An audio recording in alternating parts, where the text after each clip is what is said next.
தூய்மை மிகு நற்கருணைக்கு எல்லா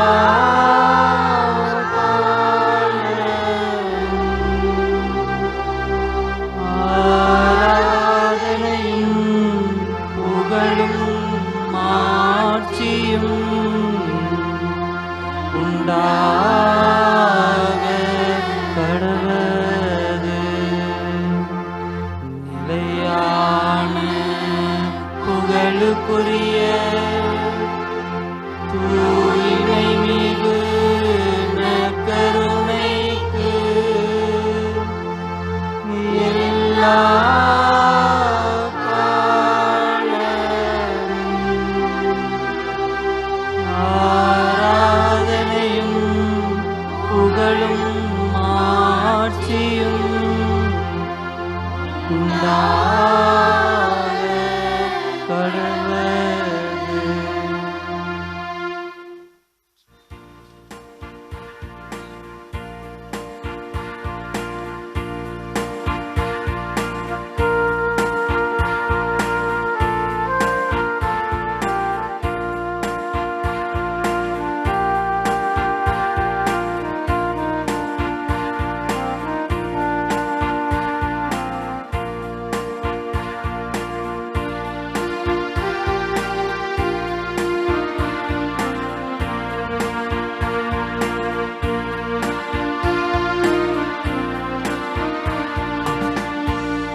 தேவன கருணையிலே அழியா புகழோடு வாழ்பவரே, அன்பு பாதையில் வழி நடந்தே அடியோர் வாழ்ந்திட துணை செய்வே. அன்பின் தேவன கருணையிலே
மலையின் சிகரமதில் கனிவுடன் தினம் எமை நிலை நிறுத்தும் நற்கருணை விசுவாசமதில் நம்பிக்கையூட்டி வளர்த்திடுவே.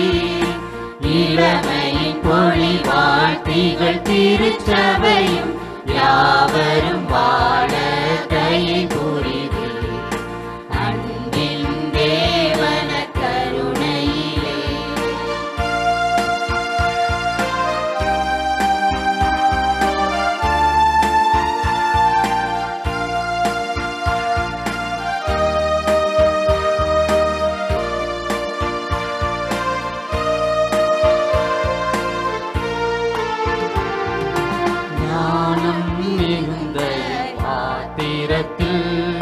நல்லொளி பாய்ச்சும் இறைவனே, நீ ஞாலமெல்லாம் இருள் நீங்கிடவே நாடுகள் வீடுகள் எங்கனுமே நலம் பல பொழிவே.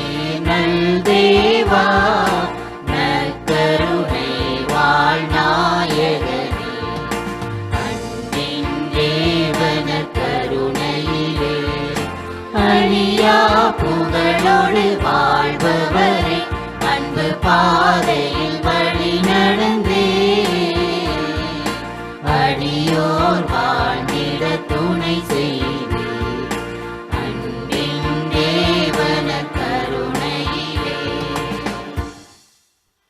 மதுரை உயர் மறைமாவட்டம், தேனி மறைவட்டம், போடிநாயக்கனூர் புனித ஆரோக்கிய அன்னை ஆலயத்தில் நடைபெறக்கூடிய இந்த நற்கருணை ஆராதனையில் மாதா தொலைக்காட்சி நேயர்கள் உங்கள் ஒவ்வொருவரையும் உங்களுக்காக ஜெபிக்கக்கூடிய இந்த நற்கருணை ஆராதனையில் பங்கெடுக்குமாறு, பக்தியோடு பங்கெடுத்து இறையாசிர் பெற்று செல்லுமாறு அன்போடு அழைக்கிறேன். நம் ஆண்டவர் நற்கருணையிலேயே நமக்கு இன்றுமாய் பிரசன்னமாய் இருக்கிறார். இந்த நற்கருணை பிரசன்னம் இரக்கத்தை தரக்கூடிய பிரசன்னம். நாம் எப்பொழுதெல்லாம் ஆண்டவரை தேடி வருகிறோமோ அப்பொழுதெல்லாம் இரக்கத்தின் ஊற்றாக இந்த நற்கருணை வடிவிலே நம்மை தேடி வரக்கூடிய இறைவன் அந்த இரக்கத்தை இன்னும் அதிகமாய் நம்மில் ஆழமாய் நம் ஒவ்வொருவருக்கும் நிறைவாக தர இந்த நற்கருணை பிரசன்னத்தின் வழியாக நம்மை தேடி வருகிறார். இந்த நற்கருணை நாதர் உணவின் வடிவிலே நாம் பங்கெடுக்கக்கூடிய திருப்பலிகளில் ஆன்மீக உணவாக நமது உள்ளத்தில் வரக்கூடிய இறைவனாக இருக்கிறார். அவரை நாம் போற்றி ஆராதிக்கக்கூடிய நேரம் இது. நம்முடைய வாழ்வில் அவர் முன்பாக நாம் வைக்க பெற்றோம் என்றால், அவர் முன்பாக நாம் வெறும் தூசு என்று சொல்லக்கூடிய இந்த திருப்பாடல் வழிகளை தியானிப்போம். திருப்பாடல்கள் 103 இவ்வாறு சொல்கிறது: ஆண்டவர் முன்பாக நாம் வெறும் புல்லும் தூசுமே. ஆக நாம் தூசாக இருந்தாலும், அவர் முன்பாக புல்லாக இருந்தாலும் இறைவன் நம்மை இன்னும் இரக்கத்தோடு கண்ணோக்குகிறார்.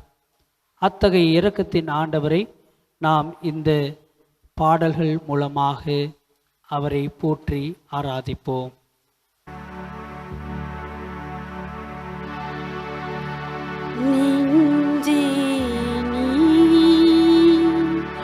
ஆண்டவரே வாழ்த்து,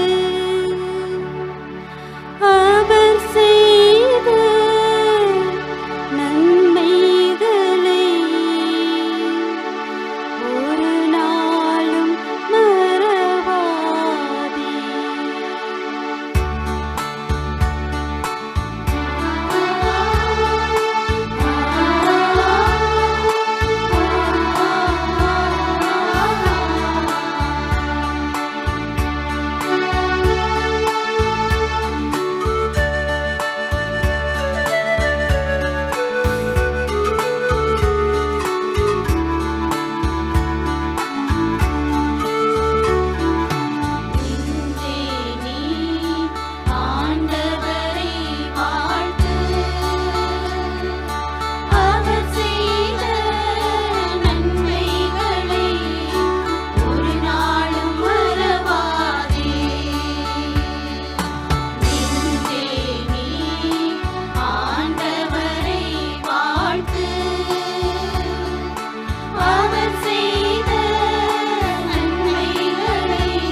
நம் ஆண்டவர் நன்மை தனம் அனைத்திற்கும் முற்றான இறைவர். நம் வாழ்நாள் அனைத்துமே ஆண்டவருடைய அந்த நன்மை செயல்களால் நிறைந்து காணப்படுகிறது. நாம் ஒவ்வொரு நாளும் அவருடைய அந்த குறுக்கீட்டின் வழியாக அவருடைய இறை அனுபவத்தை உணர்ந்து கொண்டே இருக்கிறோம். இப்படிப்பட்ட அந்த இறை அனுபவத்தை, அவர் செய்த நல்ல செயல்களை நாம் ஒவ்வொரு நாளும் இறைவனை தியானித்து நன்றி சொல்ல கடமைப்பட்டுள்ளோம். இப்படிப்பட்ட இறைவன் நம்மை இன்னுமாய் அதிகமாய் அன்பு செய்கிறார். நம் குற்றங்களை மன்னிக்கிறார். நாம் செய்த எல்லா விதமான தவறுகளை மன்னிக்கிறார். நாம் எவ்வளவுதான் அவரை விட்டு விலகிச் சென்றாலும், நாம் எவ்வளவுதான் அவரை விட்டு பிரிந்து சென்றாலும், வேண்டாம் என ஒதுக்கிவிட்டாலும், இறைவன் நம்மை அவருடைய பிள்ளையாகவே பார்த்து நம்மை ஒவ்வொரு நாளும் தாய் போல தேற்றி நம்மை அரவணைத்து வருகிறார். இப்படிப்பட்ட இறைவனுக்கு நாம் என்னென்ன நேரங்களிலெல்லாம் அவரை உதாசனப்படுத்தியிருக்கிறோம், என்னென்ன நேரங்களிலெல்லாம் அவரை விட்டு பிரிந்து சென்றிருக்கிறோம் என்று தியானிப்போம். லூக்கா நற்செய்தி அதிகாரம் 15 நாம் வாசிக்கும்போது காணாமற் போன மகன் உவமையை நாம் வாசிக்கிறோம். இந்த காணாமற் போன மகன் என்ன செய்தார்? அவர் செய்த செயல்பாடு என்ன? முதலில் உதாசனப்படுத்துகிறார். தனது தந்தையை நிராகரிக்கிறார். வேண்டாம் என நிராகரிக்கிறார். எனக்கு உரிமை வேண்டாம், தந்தை மகன் என்ற அந்த சொந்தம் வேண்டாம் என நிராகரிக்கிறார். நிராகரித்து அவருடைய எல்லா விதமான தனக்கு சொந்தமான சொத்துக்கள் தந்தையிடமிருந்து பிரித்தெடுத்து பிரிந்து செல்கிறார். ஆக பிரிந்து சென்று தனக்கு விருப்பமான எல்லா செயல்களையும் செய்ய முற்படுகிறார். அது நன்மைதனமா தீய செயலா என்பதெல்லாம் பார்க்க அவருக்கு நேரம் இல்லை. ஆக எல்லாமே அவருடைய விருப்பம். இந்த காணாமற் போன மகன் செய்த செயல்பாடு இதுதான். அவர் இந்த செயல்பாடுகள் அனைத்தையும் செய்த பின்பாக அவர் எப்பொழுது தனது நிலையை உணர்ந்து கொள்கிறார் என்றால், தான் படக்கூடிய கஷ்டத்தில் இறைவனை தேடுகிறார், தந்தையை தேடுகிறார். என்னுடைய தந்தையின் அலுவலில் இருக்கக்கூடிய பணியாளருக்கு கூட இந்த நிலைமை இருக்காதே என்று சொல்லக்கூடிய அந்த எண்ணம் தான் அவரை மனம் மாற்றுகிறது.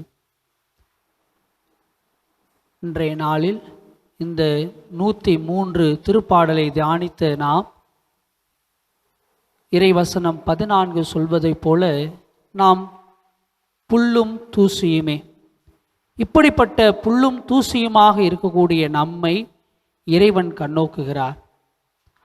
அன்று எப்படி அந்த ஊதாரி மைந்தன் உவமையிலேயே தந்தை மகனை தேடி செல்கிறாரோ, நாம் எந்த ஒரு நிலையில் இருந்தாலும் கடவுள் நம்மை தேடி செல்லக்கூடிய, அவருடைய பிள்ளைகளாக பார்க்கக்கூடிய, ஓடி அரவணைத்து நம்மை கட்டி தழுவி அவருடைய பிள்ளை என்ற அந்த உணர்வை எந்நாளும் வழங்கக்கூடிய அந்த இறைவனாகத்தான், இரக்கத்தின் ஆண்டவராகத்தான் தன்னை எந்நாளும் காண்பித்து கொண்டிருக்கிறார். இந்த ஊதாரி மைந்தன் எவ்வாறு தனது தவற்றை உணர்ந்து, தந்தையே, வானக தந்தைக்கு எதிராக, உமக்கு எதிராக நான் தவறு செய்தேன் என்று தனது தவறை ஒப்புக்கொண்டு தந்தையிடம் மன்னிப்பு கேட்டாரோ, அந்த மன்னிப்பு கேட்ட அந்த நொடியே தந்தை அவரை மன்னித்து விட்டார் என்று நாம் நினைத்து கொண்டிருப்போம். ஆனால் அது அல்ல.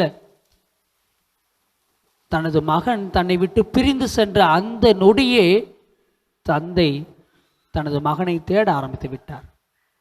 நாம் ஒவ்வொரு நாளும் பாவத்தில் விழுகின்ற அந்த நொடியே நம்முடைய இறைவனும் நம்மை, நான் எப்பொழுது என்னுடைய மகன் வருவான் என்று தேடிக்கொண்டிருக்கக்கூடிய அந்த இறைவனாகத்தான் நம் முன்பாக இந்த நற்கருணை நாதர், நம்முடைய இறைவன் நம்மை பார்த்து கொண்டிருக்கிறார். நாம் பல நேரங்களில் நமது தவறுகளை செய்துவிட்டு என்ன தவறு செய்தோம், எப்படிப்பட்ட தவறு செய்தோம் என்று மறந்துவிடு. இறைவனுக்கு எதிராக செய்தோமா, இல்லை எனக்கு எதிராக செய்தோமா, பிறருக்கு எதிராக செய்தோமா என்று எப்படிப்பட்ட தவறாக இருந்தாலும் நாம் அதை கண்டுகொள்ளாமல் நம்முடைய வாழ்க்கையை தொடர்ந்து வாழ்ந்து கொண்டேதான் இருந்து கொண்டிருக்கிறோம். இப்படிப்பட்ட நிலையிலும் கூட நம்முடைய இறைவன் மீண்டுமாய் நம்மை அரவணைக்கக்கூடிய இறைவனாகத்தான் இருக்கிறார். இந்த ஊதாரி மைந்தன் ஓமையில் வரக்கூடிய காணாமற் போன மகன் எவ்வாறு இறைவனை தேடி வருகிறாரோ, நாமும் அவரை தேடி செல்வோம். நமது தவறுகளை உணர்வோம். நாம் செய்த பாவத்திற்கு மன்னிப்பு வேண்டுவோம். கண்களை மூடுவோம். எவ்வாறு இந்த ஊதாரி மைந்தன் தந்தையே என்னை மன்னியும் என்று சொல்லி கேட்டாரோ, நாமும் நமது நற்கருணை ஆண்டவரை உற்று நோக்குவோம். தந்தையே என்னை மன்னியும், அப்பா நான் தவறு செய்து விட்டேன், என்னை மன்னியும். எனது வாழ்நாளில் நீர் செய்த எல்லா நன்மைதனங்களையும் மறந்து போய்விட்டு என்னுடைய விருப்புகளை முன்னிறுத்தி நான் என்ற சுயநலத்தால் நான் ஒவ்வொரு நாளும் வாழ்ந்து கொண்டிருந்திருக்கிறேன். என்னை மன்னியும். எனது சுயநல உணர்வுக்காய் நான் உம்மிடம் மன்னிப்பு கேட்கிறேன். என்னை மன்னியும். நீர் எனக்கு அழகான குடும்பத்தை கொடுத்திருக்கிறீர்.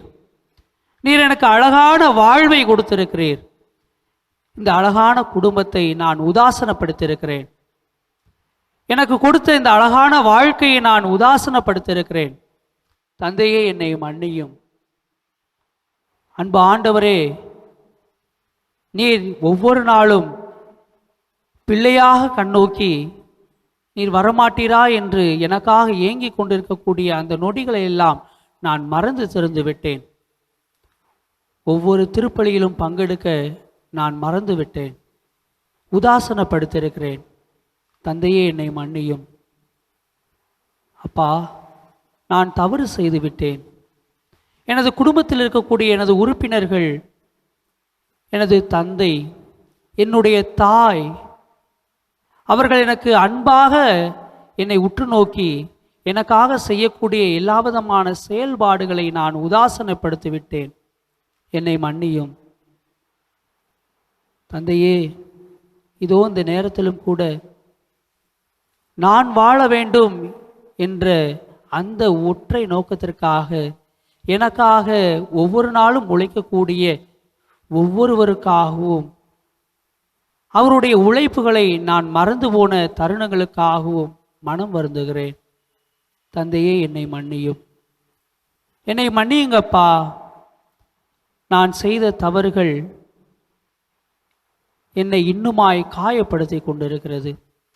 எவ்வாறு அந்த கழுகின் இளமையை நீர் புதுப்பிக்கிறீரோ, எனது பாவத்தையும் நீர் கழுவி புதிய ஒரு வாழ்வை நீ புதுப்பித்து எனக்கு தருமாறு உம்மிடம் மன்றாடுகிறேன். பனி போல என்னுடைய பாவச் சுமைகள் அனைத்தும் போக்கிடுமாறு உம்மை மன்றாடுகிறேன். அப்பா, என்னை கண்ணோக்கும். எனது பாவங்களை உமது முதுகுக்கு பின்பாக தூக்கி எறிந்துவிடும். நான் செய்த குற்றங்கள், தவறுகள் அனைத்தையும் நாங்கள் ஏற்றுக்கொள்கிறோம். எங்களை மன்னியுங்கப்பா. அனைவரும் இணைந்து, அப்பா, நான் தவறு செய்தேன், உன் அன்பை உதறி சென்றேன், நான் என்னுடைய விருப்பு வெறுப்புகளில் என்னுடைய விருப்புகளையே நான் முன்னிலைப்படுத்தி நான் சென்று விட்டேன். எனது வாழ்வை நான் உமக்கு உகந்ததாக மாற்ற மீண்டுமாய் வந்திருக்கிறேன். உமது பிள்ளையாக நான் வந்திருக்கிறேன். என்னை ஏற்றுக்கொள்ளும் என்று சொல்லி நாம் ஆண்டவரை நோக்கி மன்றாடுவோம். அப்பா, நான் தவறு செய்தேன் என்ற பாடலை நாம் அனைவரும் இணைந்து பாடுவோம்.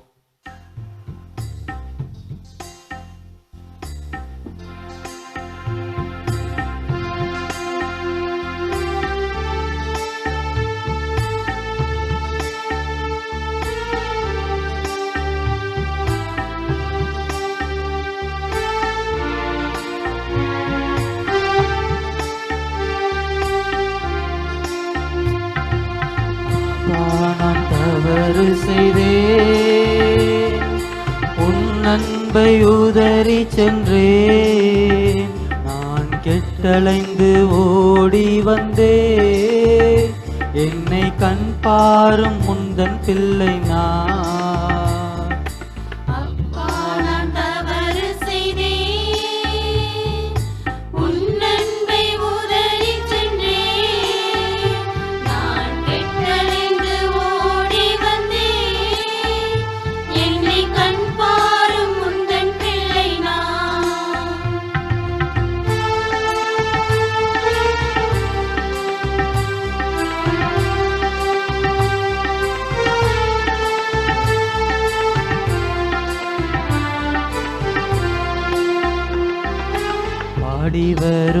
பறவைகளும் காடுகளில் மிருகங்களும் உன் அன்பில் மகிழ்ந்திருக்க நான் உன்னை பிரிந்து நொந்தே. ஆடிவரும் பறவைகளும் காடுகளில் மிருகங்களும் உன் அன்பில் மகிழ்ந்திருக்க நான் உன்னை பிரிந்து வந்தேன். அப்பா, நான் தவறு செய்தேன், உன் அன்பை உதறிச் சென்றேன். நான் கெட்டலைந்து ஓடி வந்தேன், என்னை கண்டாலும் உந்தன் பிள்ளை நான்.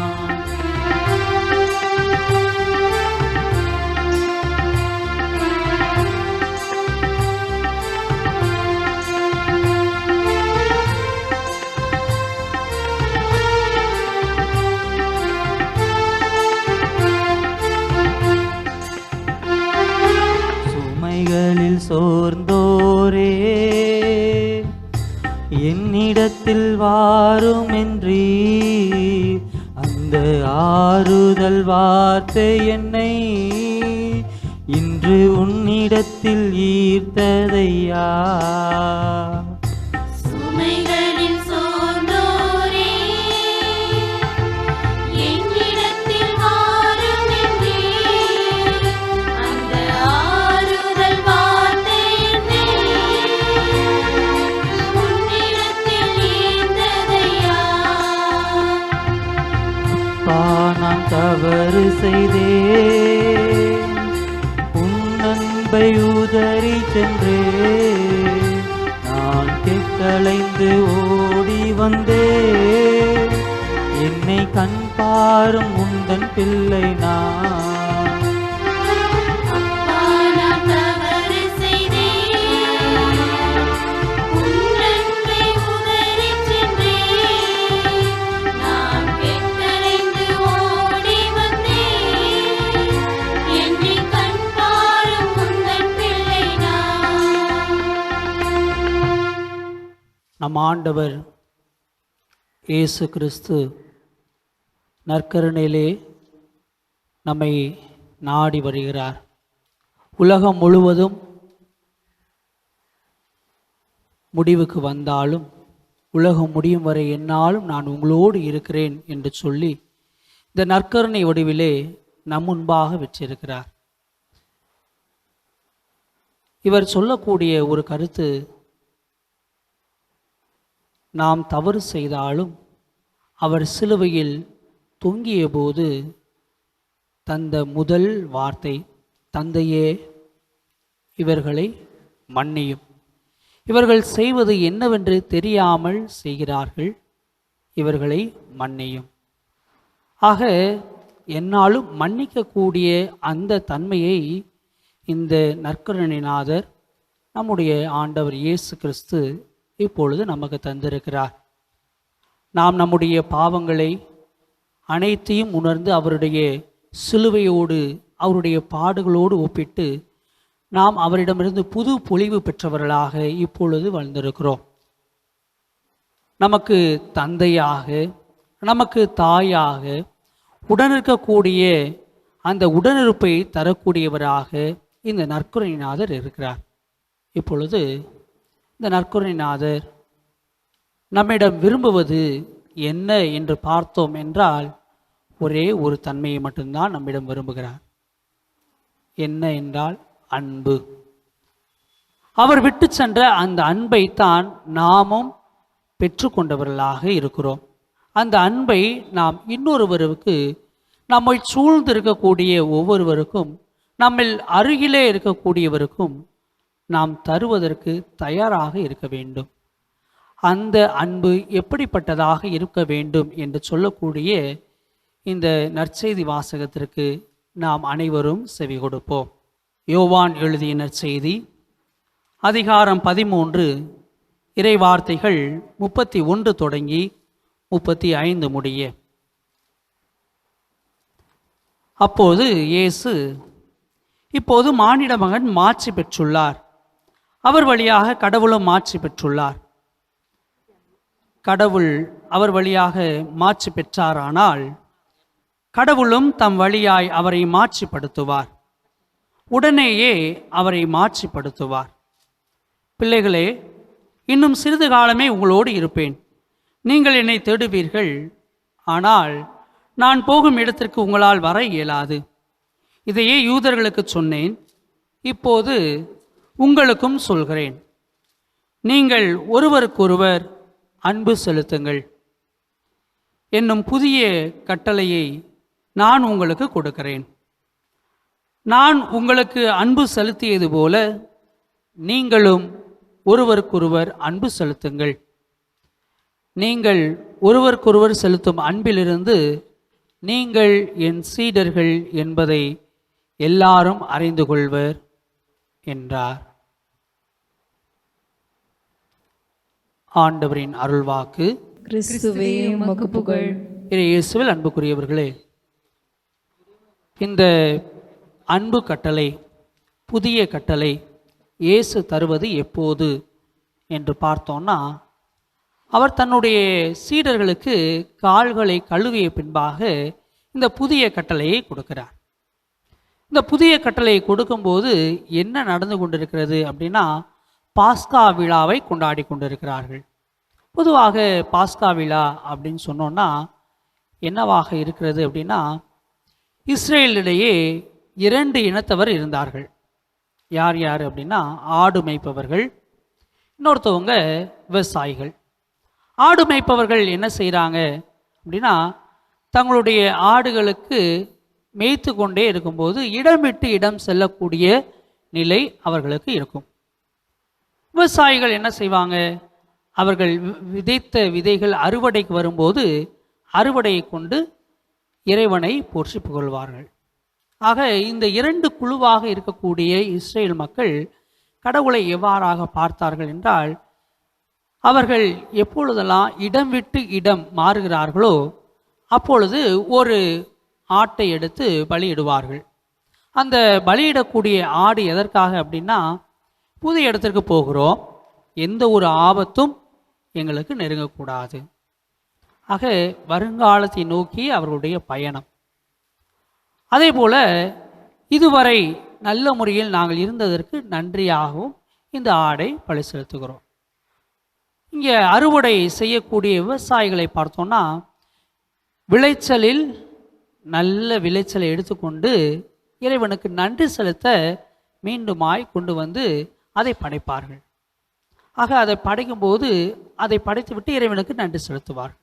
இது இஸ்ரேல் மக்கள் இந்த 2 விதமான தொழில்களை செய்யும்போது செய்யக்கூடிய ஒரு நிலை. இதில் 2மே நாம் பார்க்கும்போது என்ன நடக்கிறது அப்படின்னா, ஒன்று கடந்த காலத்தை நோக்கிய பயணம். அந்த கடந்த கால நோக்கிய பயணத்தில் இறைவன் எவ்வாறெல்லாம் இவர்களுக்கு உதவி செய்தார் என்பதை கண்டு அதற்கு நன்றி செலுத்தக்கூடிய ஒரு நிலை. இன்னொன்று என்ன அப்படின்னா, தங்களுடைய எதிர்காலம் எவ்வாறாக அமைய வேண்டும், தங்களுடைய எதிர்காலம் பாதுகாப்பாக அமைய வேண்டும் என்று சொல்லி எதிர்காலத்தை மனதில் கொண்டு இறைவனிடம் மீண்டுமாய் வேண்டக்கூடிய ஒரு நிலை. ஆக இந்த 2 நிலைகளிலுமே அவர்கள் கடவுளை தேடுகிறார்கள். இதில் மிக மிக முக்கியமானது என்ன அப்படின்னா, நிகழ்காலம். வருங்காலமோ கடந்த காலமோ 2ம் கடவுளில் மையமாக இருக்கும்போது நிகழ்காலத்தில் யார் இருப்பார்? கடவுள் தான் இருப்பார். ஆக கடந்த காலத்தில் கடவுள் நம்மை வழிநடத்தி சென்றார். இதுவரை வழிநடத்திய கடவுள் இன்னுமாய் வழிநடத்துவார். இன்றைய நிகழ்காலத்திலும் என்னுடைய இருப்பார், என்னோடு பயணிப்பார். இதுவரை பயணித்து வந்த இறைவன் அந்த பயணத்தை, வாழ்வுக்கான அந்த பயணத்தை மீண்டுமாய் கொடுப்பார் என்ற அந்த நம்பிக்கையை, வருங்காலத்தில் எதிர்காலத்தில் நான் எவ்வாறாக இருக்க வேண்டும் என்ற அந்த இலக்கை நோக்கி பயணிக்கும் போது அந்த பயணத்திற்கு தேவையான எல்லா நலன்களையும் நிரப்பக்கூடியவராக இந்த இறைவன் நாம் ஒவ்வொரு நாளும் தேடும்போது, அவரை நாம் அருகில் வைத்து கொள்ளும்போது அந்த இறைவன் இருப்பார். இந்த 2 நிலைகளுமே நாம் முழுமையாக பார்க்க வேண்டியது நிகழ்காலம். இந்த நிகழ்காலத்தில் நாம் மகிழ்வாக இருக்கவும் இறைவனுடைய வழியில் நடக்கவும் அழைக்கப்படுகிறோம். அந்த நிகழ்காலத்தில் எவ்வாறாக நடப்பது என்று சிந்திக்கும் போது இந்த அன்பை தான் மையமாக வைத்து நாம் வாழ அழைக்கப்படுகிறோம்.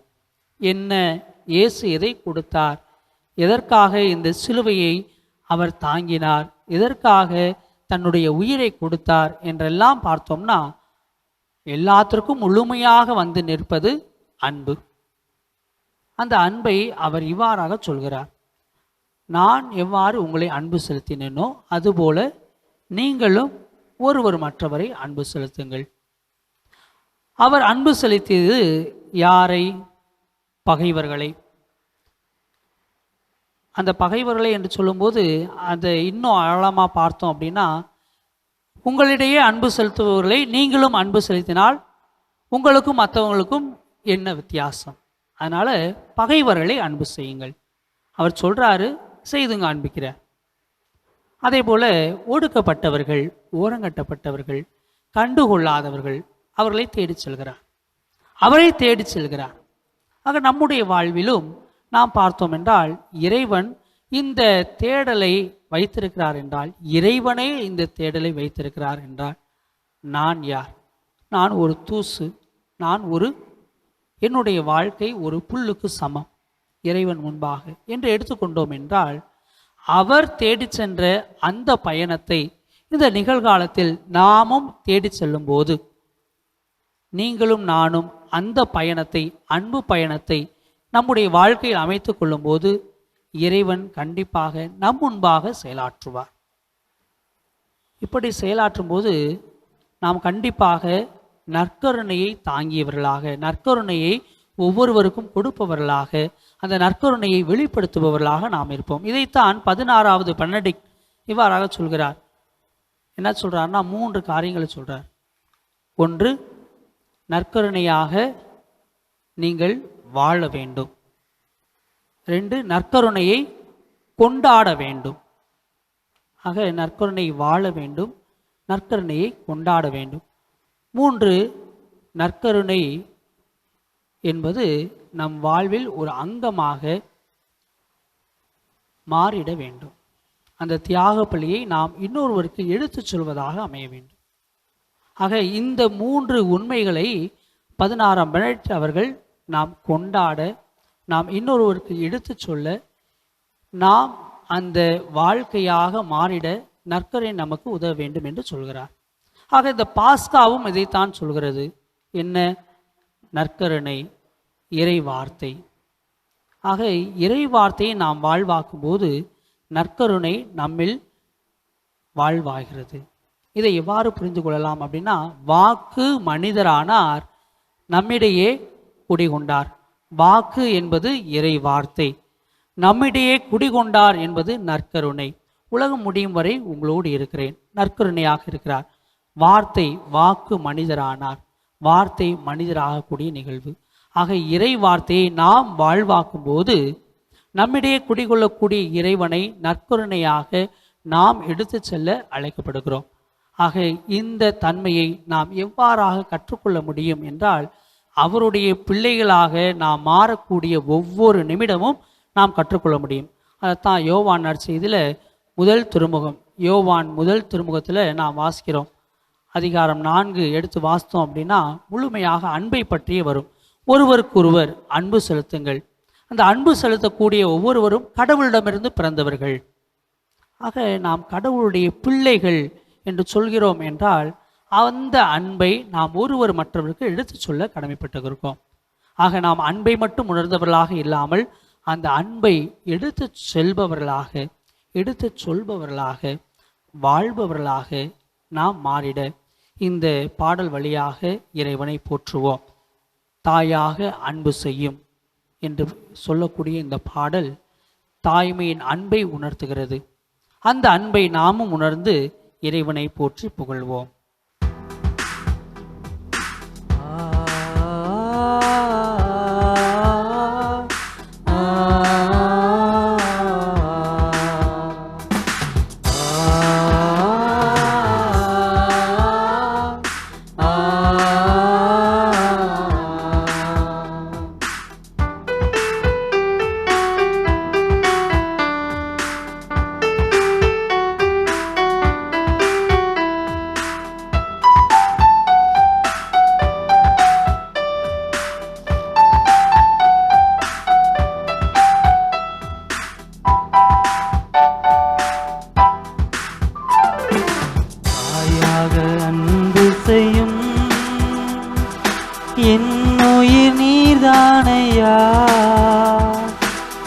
மெய்யாக நம்பி வந்தோ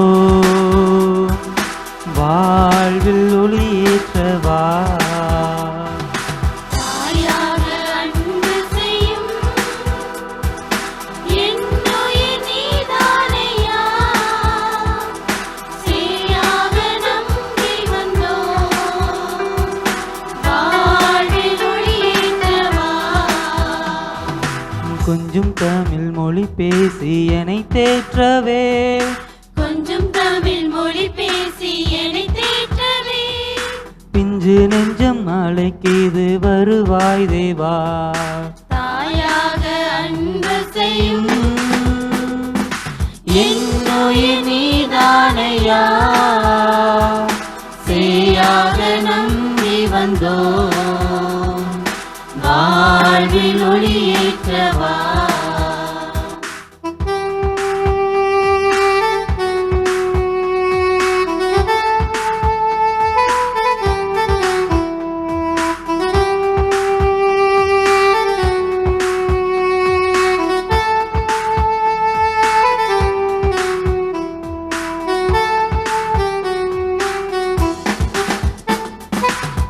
உன் அன்பு சாரல் நனைந்தாலே போதும் இன்னல்கள் நீங்கிடுமே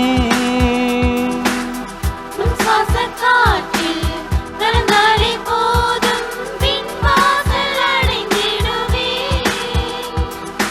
நான் என்றும் உன் சாயல்தானே உன் கோவில் குடிகொள்ள நீவா நான் என்றும் உன் சாயல்தானே உன் கோயில் குடிகொள்ள நீ வா தாயாக அன்பு செய்யும்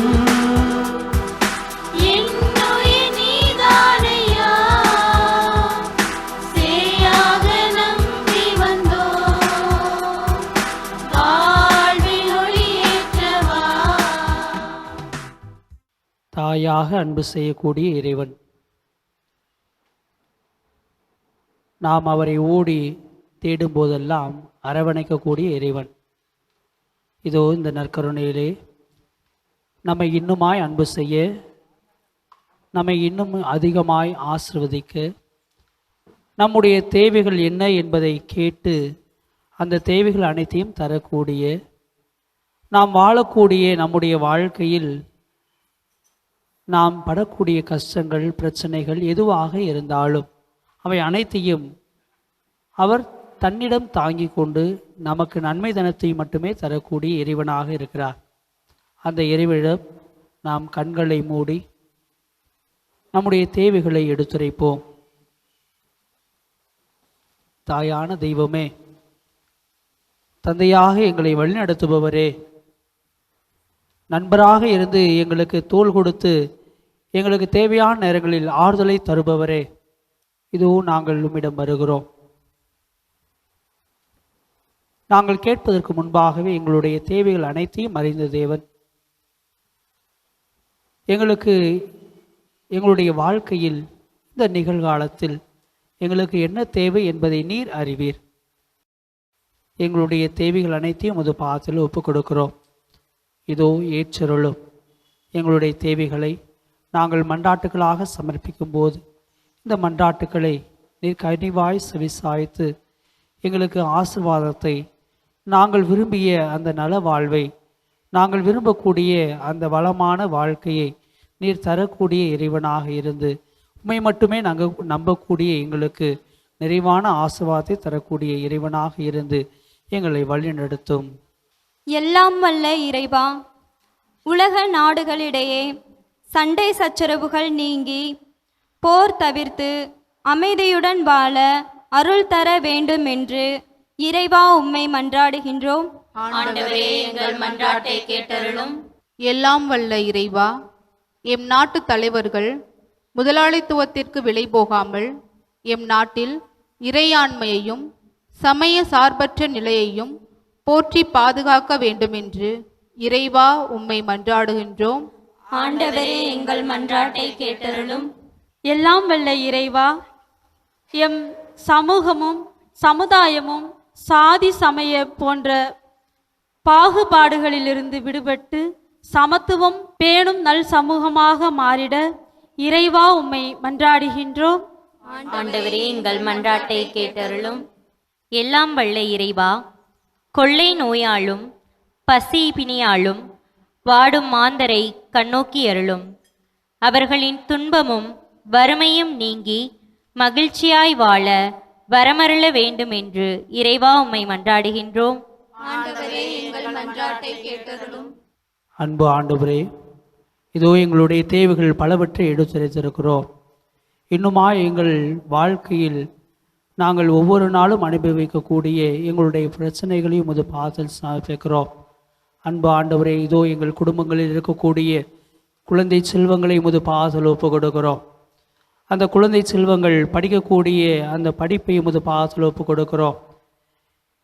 அவர்கள் படிக்கக்கூடிய அந்த காரியங்கள் அவர்களுடைய எதிர்கால வாழ்வில் நல்ல முறையில் அவர்கள் அமைத்து கொண்டு வாழ்வதற்கு தேவையான இந்த படிப்பில் அறிவையும் ஞானத்தையும் எங்கள் குழந்தைகளுக்கு நிறைவாக தந்து ஆசீர்வதிக்க வேண்டுமாயும், இன்னும் சிறப்பாக எங்கள் குடும்பங்களில் இருக்கக்கூடிய இளைஞர் இளம்பெண்களை முது பாத்துழுப்பு கொடுக்கிறோம்.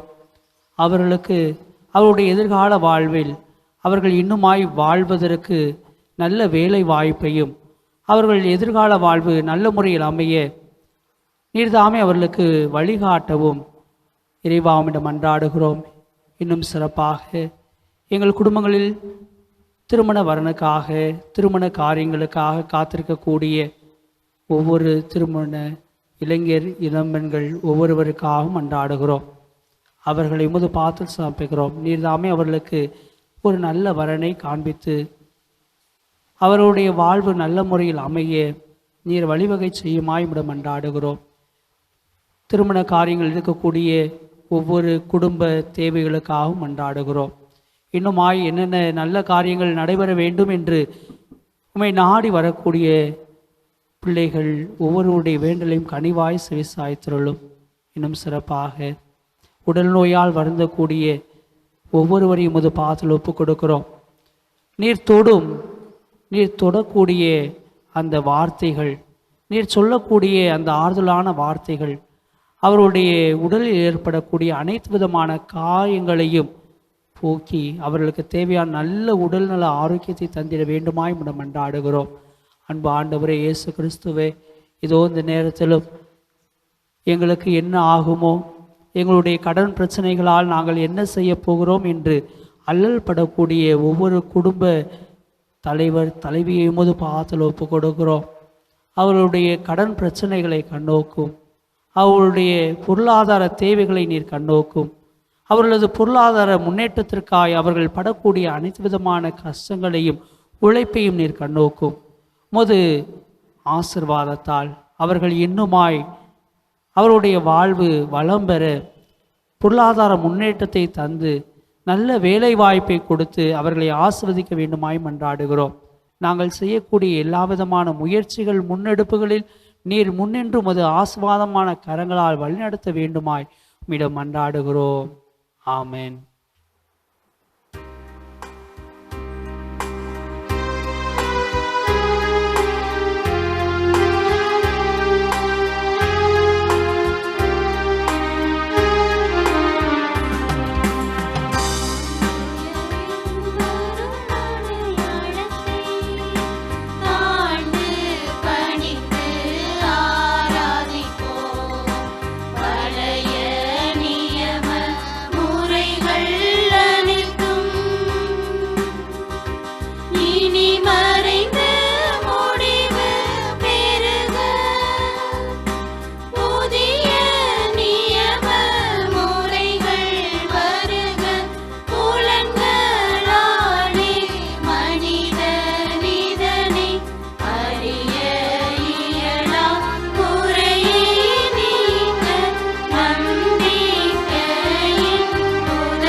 பெருமை மாட்சிமை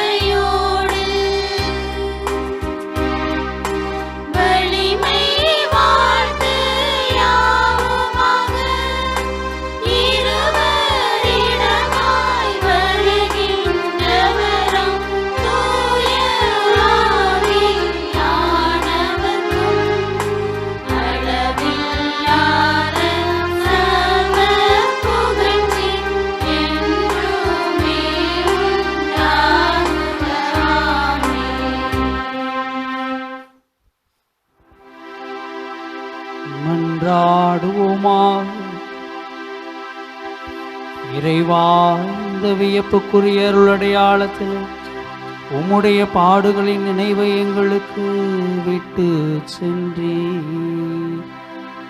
உம் திருவுடல் திருரத்தமாயவற்றின் தூய மறை பொருளை வணங்கும் நாங்கள் முது மீட்பின் பயனை இடைவிடாமல் துய்த்துணர்ந்து மகிழ அருள்வீராக. தந்தையாகிய இறைவனோடு தூயாவியாரின் ஒன்றிப்பில் இறைவனாய் என்றென்றும் வாழ்ந்து ஆட்சி செய்கின்ற உமை மன்றாடுகின்றோம்.